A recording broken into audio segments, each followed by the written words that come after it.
Pasamos a la siguiente presentación. No sé si el ponente está ya preparado. La presentación es efectos a corto plazo de la gestión forestal postincendios sobre la funcionalidad del suelo en ambiente mediterráneo.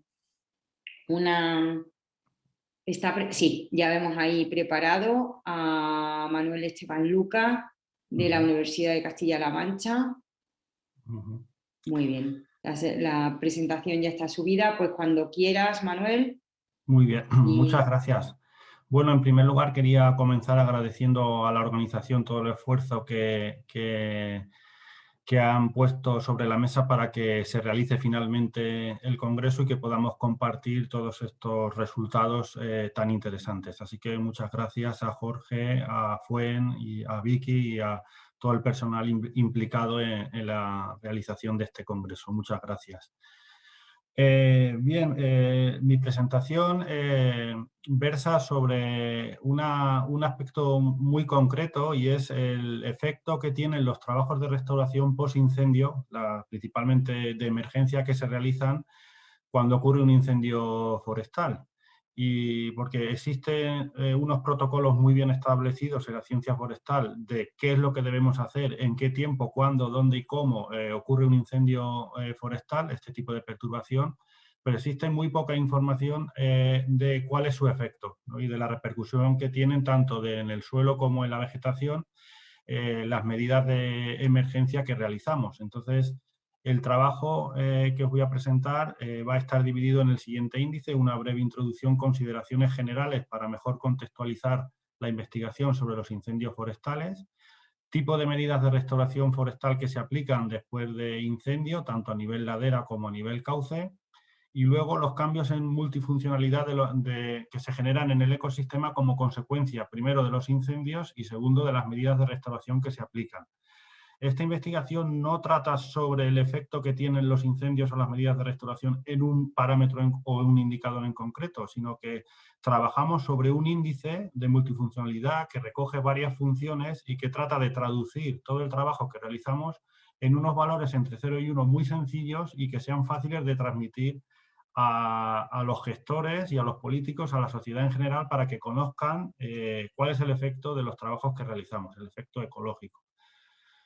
Bien, por empezar y como decía, por contextualizar la investigación, por todos es bien sabido que los ecosistemas forestales generan una serie de servicios, cumplen una serie de funciones, como pueden ser las de servicios de apoyo, servicios de suministro, productos madereros, productos no madereros, servicios de control, de regulación del clima, incluso servicios culturales que propician y que sirven a la sociedad para desarrollar su vida diaria, mantener las buenas relaciones sociales. Y es de destacar que sobre todos estos servicios que proporcionan los ecosistemas forestales descansa el bienestar humano, es decir, nuestra salud descansa sobre todas estas funciones que generan los ecosistemas forestales. Como decía, desde el reciclado de nutrientes, la formación del suelo, el mantenimiento de biodiversidad, hasta esos valores de recreo, paisajismo, que pues con esta pandemia y esta situación que vivimos, tanto nos ha tocado a todos, ¿no? Todos hemos vivido esa sensación de necesidad de ir al espacio verde, al espacio forestal, a disfrutar de ese aire limpio, de ese paisaje, etcétera, etcétera. Pues todos los ecosistemas forestales propician estos bienes y servicios y, como digo, es de destacar que el bienestar humano descansa sobre todos estos servicios. Toda esta provisión de bienes y servicios, como decía, pues se ve afectada por diferentes perturbaciones. Una de las más importantes y que conocemos muy bien en todo el ambiente mediterráneo, pues es la aparición de los incendios forestales, en toda su tipología. Si bien es verdad que nuestros ecosistemas mediterráneos pues están adaptados a lidiar con el fuego, conocen sus reglas y saben cómo funcionar y cómo responder después de un incendio forestal. El tema clave es el concepto de régimen de incendios, ¿no? Ese concepto que se mueve entre la frecuencia de incendios, la intensidad de los incendios, la severidad de los incendios, la estacionalidad de los incendios, el tipo y el superficie de incendios, es decir, todo lo que define el régimen de incendios es cuestión clave en el contexto actual. porque este régimen de incendios, estas reglas del juego a las que nuestra vegetación está adaptada, están cambiando. ¿Y por qué están cambiando? Pues principalmente consecuencia de los cambios de uso del suelo, esas políticas de exclusión del fuego de los ecosistemas forestales o esos cambios abandono rural que propician que nuestra vegetación vaya ocupándolos y se vaya acumulando, y además también como consecuencia del cambio climático, ¿no? El cambio climático, el tener una atmósfera más caliente, pues genera épocas de incendios más largas. Sin ir más lejos, pues ahora mismo estamos con un incendio en Tenerife, en enero tuvimos incendios en toda la zona de Almería, es decir, que los incendios ya no son en la época tradicional de verano. Además, estas políticas de exclusión del fuego de los ecosistemas y la propia gestión generan una acumulación de combustible en los propios ecosistemas que está listo para arder cuando esa atmósfera caliente es propicia a generar esas tormentas o episodios de rayos, etcétera, en verano, que principalmente o en una proporción importante generan estas perturbaciones. Es decir, al tener una atmósfera caliente, como consecuencia del cambio climático, tenemos mayores fuentes de ignición y mayor probabilidad de que haya un incendio. En conclusión, es que todos esos servicios que propician los ecosistemas forestales y sobre los que descansa nuestro bienestar, como decía, se pueden ver afectados por muchas perturbaciones, entre ellas en concreto sobre los incendios forestales, y que estos incendios forestales, si bien son vistos como reset de los ecosistemas, agentes renovadores de los ecosistemas, siempre que concluyen dentro de un régimen estudiado de incendios, cuando se salen fuera de ese régimen, cuando cambia la frecuencia, la intensidad o la severidad, etcétera, de estos incendios, pues nuestra vegetación le cuesta adaptarse y necesita de recibir mayor atención. Y también sabemos cuándo, no solo que esa vegetación responde, y no solo que el ecosistema, que el suelo se ve afectado por esos incendios, sino que también sabemos cuándo, por este modelo propuesto por Sackesby ya en el 2011, decía que existe una ventana de perturbación justamente después del incendio en la que se generan los mayores procesos pues erosivos, de cambio de la vegetación, etcétera. La mayor afección ocurre durante esa ventana. Aquí mostraba el ejemplo del crecimiento de la erosión, de la emisión de sedimento de zonas incendiadas, como en esa ventana de perturbación, que suele estar en el año, año y medio, 2 años, dependiendo del tipo de incendio, de la característica del ecosistema, de la climatología de la zona después del incendio, pues es la ventana en la que vienen a ocurrir los mayores cambios y mayores efectos. Lo que veíamos en el modelo, pues aquí lo vemos en una fotografía. Este es el incendio de Lietor de 2016, la primera lluvia, la primera tormenta después del incendio, cómo acumula todas esas cenizas en la rambla, en el canal, y como consecuencia de los siguientes o sucesivos periodos de lluvia, pues irá transportándose desde este canal a los reservorios de agua, etcétera, etcétera.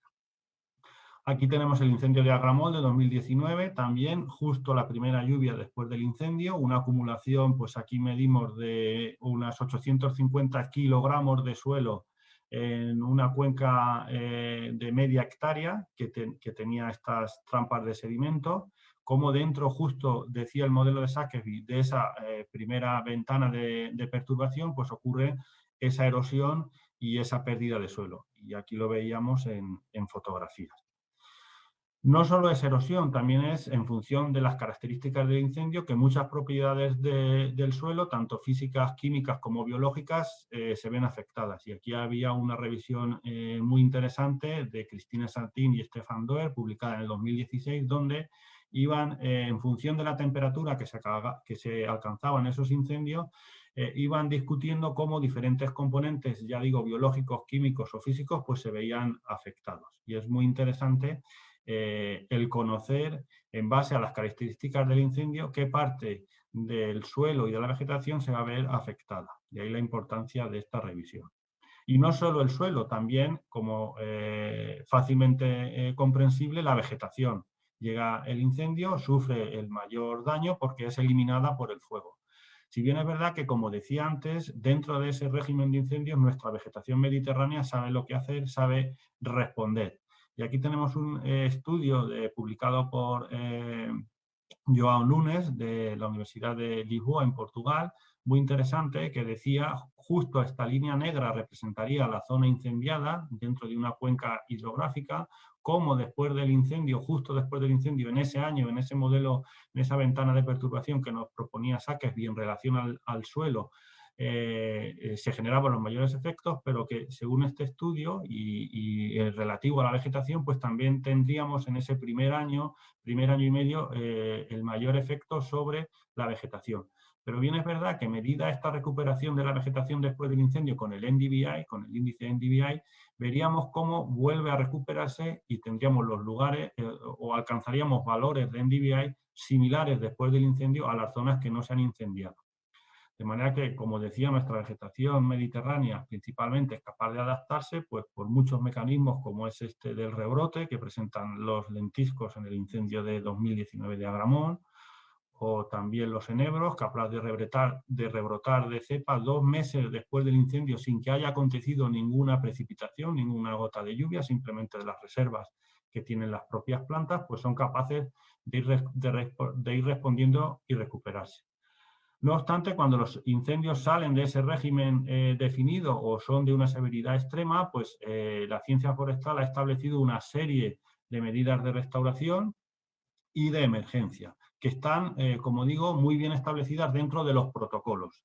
Hay muchísima información sobre qué hacer, hay manuales de gestión posincendio del CEAM de Alicante, de la Universidad de Girona, también de Loizán en Galicia, el propio del Ministerio, etcétera, etcétera. Y más o menos, pues todas estas guías técnicas nos vienen a aconsejar que justo en el primer año después del incendio debemos de realizar unas medidas de emergencia, principalmente encaminadas a propiciar que el suelo disponible después del incendio se quede en la ladera y no sea exportado, porque es en la ladera donde nos va a facilitar la recuperación del propio ecosistema, igual con la vegetación. Existiría fuera de ese año, entre un año después del incendio y los 5 años sucesivos, pues las ayudas a la regeneración, todas las medidas encaminadas a facilitar y mejorar la recuperación de la vegetación y de la fauna, y después de 5 años del incendio, pues estaría todo lo relativo a la restauración forestal. Restauración no entendida solo como la recuperación de la vegetación, sino la recuperación de todas las funciones y asociaciones entre los diferentes elementos que componen un ecosistema, desde las plantas, polinizadores, avifauna, etcétera, etcétera. Volver a restaurar todas las funciones del ecosistema. Bien, pues en todos estos protocolos existen una serie de acciones encaminadas principalmente a evitar lo que se expone en esta figura. Tendríamos el incendio, un ecosistema natural, creciendo, vegetando de forma normal, una perturbación incendio, que eliminaría principalmente la cubierta, generaría suelo desnudo, afectaría a diferentes propiedades como nos proponía en la revisión Cristina Satín y Stefan Doer, y desde el punto de vista hidrológico generaría más escorrentía y disminuiría la infiltración por una serie de procesos entre los que cabe destacar, por ejemplo, la repelencia del suelo. Lo que pretendemos con las medidas de restauración posincendio, que es lo que veríamos en esta parte de esta diapositiva, es volver a recubrir el suelo para disminuir esas fuentes de emisión de sedimento y con esa cubierta del suelo poco a poco empezar a generar microambientes para que el suelo y la vegetación puedan volver a recuperarse. Un esquema sencillo de lo que se pretende con estas medidas de restauración: disminuir el flujo en la ladera mediante obstáculos, cubriendo el suelo, etcétera, etcétera, para que tanto el agua como el sedimento se quede en la cuenca y no salga de ella, en todas sus laderas. Como decía, los protocolos tienen establecido muy claramente qué es lo que podemos hacer y dónde lo podemos hacer y cuándo lo podemos hacer, como decía. Dentro de las medidas de emergencia, pues claramente podemos actuar sobre la ladera o sobre los cauces. Sobre las laderas podríamos desarrollar una serie de medidas biológicas, como encaminadas a, por ejemplo, la reforestación, no solo de matorral arbóreo, sino también herbáceo o arbustivo, muy interesante, pero también podríamos realizar prácticas mecánicas como la construcción de albarradas, fajinas, muros de piedra, etcétera, etcétera. Y sobre los torrentes o sobre los cauces, las ramblas, podríamos construir por todo lo relativo a obras longitudinales o transversales para impedir el flujo y generar muchos efectos de esas obras transversales tan conocidas por todos, principalmente los diques. Pues bueno, todas estas acciones persiguen unos objetivos Y como decía, el principal es evitar la degradación de la cuenca incendiada, de la ladera incendiada, generando que el suelo y el sedimento y el agua se quede en la misma, no salga exportado por los diferentes agentes. Aquí tendríamos una diapositiva de las diferentes actuaciones para verlo gráficamente, las fajinas, que es el apeo de esos árboles quemados, siguiendo curvas de nivel y anclados bien en los mismos troncos de los árboles quemados o con estacas, con disposición de ramaje aguas arriba y piedras para facilitar su fijación, las albarradas, que serían estas, obras de hasta 3 metros de altura, construidas piedra sobre piedra, diseñadas y calculadas para resistir el empuje de la lámina de agua aguas arriba, sobre el paramento aguas arriba de estas obras, los diques que tendríamos aquí a la derecha, también las obras de repoblación, importante no solo arbóreas o arbustivas, y todo lo relativo a los mulching de paja, hidromulching, etcétera, etcétera. Todo esto en cuanto a las obras de restauración post-incendio, como decía, importante también sería, antes de plantearse dentro de este plan de gestión, pues ver cuál es la respuesta del ecosistema también. Bueno, pues en todo este contexto, la pregunta que surge es, ¿todas estas obras que realizamos, todas estas medidas de emergencia, tienen un efecto sobre los ecosistemas, sobre el suelo y sobre la vegetación? Si es así, ¿cuál es su cantidad? ¿Podemos llegar a medirla? ¿Podemos llegar a cuantificarla en una variable fácilmente trasladable a la sociedad y a los políticos y gestores, que son los que tienen que tomar las decisiones en base a los resultados científicos que aportamos? Pues esta investigación lo que trata de resolver es esta pregunta. Para ello trabajamos en el incendio de Llín de 2012, un incendio de cerca cubrió la Comunidad Autónoma de Castilla-La Mancha, provincia de Albacete y también la región de Murcia, alrededor de unas 7.000 hectáreas en junio del 2012. Y lo que tratábamos de evaluar era si las diferentes actuaciones que se desarrollaron aquí fue una inversión muy importante, alrededor de 2 millones de euros que se invirtieron aquí en diferentes obras. Pues si estas obras tenían un efecto ya no solo sobre la vegetación, ya no solo sobre el suelo, sino en un índice que agrupa todo en su conjunto, ¿no? Todas las funciones que generan estos ecosistemas evaluadas a partir de unos indicadores puestas en un mismo índice y traducidas en un valor de 0 a 1. En concreto, seleccionamos zonas de acordonado, que sería esta que estoy señalando con el ratón, con el número 2, zonas de construcción de fajinas, obras en ladera, que sería el número 4. Luego seleccionamos una zona también que se quemó, pero que no se realizó ninguna actuación como control de la zona quemada, y también para ver los valores de referencia, pues una zona que no se había visto afectada por el incendio. Aquí medimos a través de un índice publicado por Maestri y colaboradores en la revista Science en el año 2012, pues utilizamos ese mismo índice que tiene en cuenta una serie de indicadores y tratamos de comprobar los efectos primero del incendio sobre el ecosistema y después de las medidas de restauración sobre el propio ecosistema. ¿Qué variables son las que testamos? ¿Qué indicadores son los que utilizamos? Pues bueno, los utilizados para definir la estructura del ecosistema que se había visto incendiada y cómo y sucesivos obras que se habían que se habían realizado, pues testamos el uso de la cobertura de especies, el número de especies, la riqueza, la medida de la biodiversidad a través del índice de Pielú, los ratios de rebrotadoras germinadoras, etc. Todo relacionado, pues, como veis en la diapositiva, con un factor, la composición de la comunidad vegetal, la riqueza, la diversidad y una variable que definía, un indicador que definía ese factor. También estudiamos diferentes propiedades del ecosistema, como son las texturas relacionadas con los suelos, la textura, el pH, la conductividad eléctrica, el contenido de carbonatos, y luego valoramos cada una de las funciones que veis aquí. Manuel, perdona, sí. ya te estás pasando bastante de tiempo. Ah, perfecto. Y me temo que todavía quedan cosas por contar. Pues no, voy directo a los resultados. Estas serían las variables que medimos y aquí sería la traducción de los indicadores en esos índices. Simplemente apuntar cómo la zona que se quemó, que estaría aquí y que no se había realizado ninguna actuación, presenta los niveles más bajos en todas las funciones testadas, es decir, en el reciclado de nutrientes, en la descomposición de nutrientes, en la regulación del clima, presenta los valores más bajos. Cuando realizamos actuaciones, bien sea fajinas o acordonados, se recuperan esos valores y en algunos casos se llega a recuperar los niveles del índice de multifuncionalidad de zonas que no se han quemado. Viéndolo en el índice de multifuncionalidad entre 0 y 1, una zona que se ha quemado sería, y no se ha actuado tendría un valor de 0,3 y una zona en la que realizamos e invertimos tiempo y dinero, presupuesto para recuperarla con estas medidas de emergencia, pues llegaríamos hasta los valores de 0,4 y 0,5. Nunca llegaría a la zona de acordonado a llegar a conseguir los valores de zonas que no se han quemado, pero es también interesante ver cómo las fajinas sí que llegan después de 5 años del incendio a recuperar los valores de multifuncionalidad del ecosistema. Por lo tanto, sería una obra aconsejable a realizar. Esta sería la vegetación y los tipos de vegetación que aparecen y, bueno, las conclusiones, pues que en ese corto periodo de tiempo el incendio afecta a la multifuncionalidad del ecosistema, pero que las obras y sobre todo la construcción de fajinas contribuyen a mejorar las funciones que se pierden con el incendio, pero que se recuperan, como digo, con estas actuaciones. Y como necesidades futuras, pues sería interesante testar todo esto a más largo plazo y en diferentes ecosistemas y ambientes. Perdonar por el tiempo, bueno, agradecer a todos los miembros del equipo ECOFOR que han participado y los proyectos que han financiado la investigación y nada más.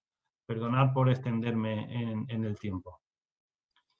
Dejo de compartir. Bueno, yo siento haberte interrumpido. Yo sé que cuando uno se entusiasma, porque es muy interesante todo lo que nos ha contado, es muy difícil medir el tiempo.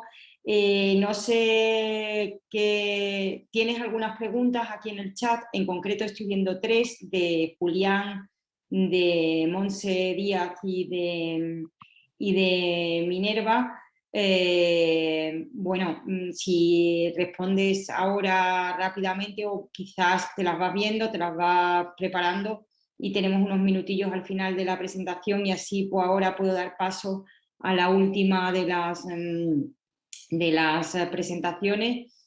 Muchas gracias, Manuel. Yo creo que al final podremos tener, porque alguna pregunta que se ha quedado también de Esther ahí colgada, pues podemos hacerla luego al final, si no te importa. Muchas gracias y nada, perdonar por extenderme. No, no te preocupes, es normal, ya te digo, cuando uno tiene un trabajo tan interesante y se entusiasma cuando lo cuenta.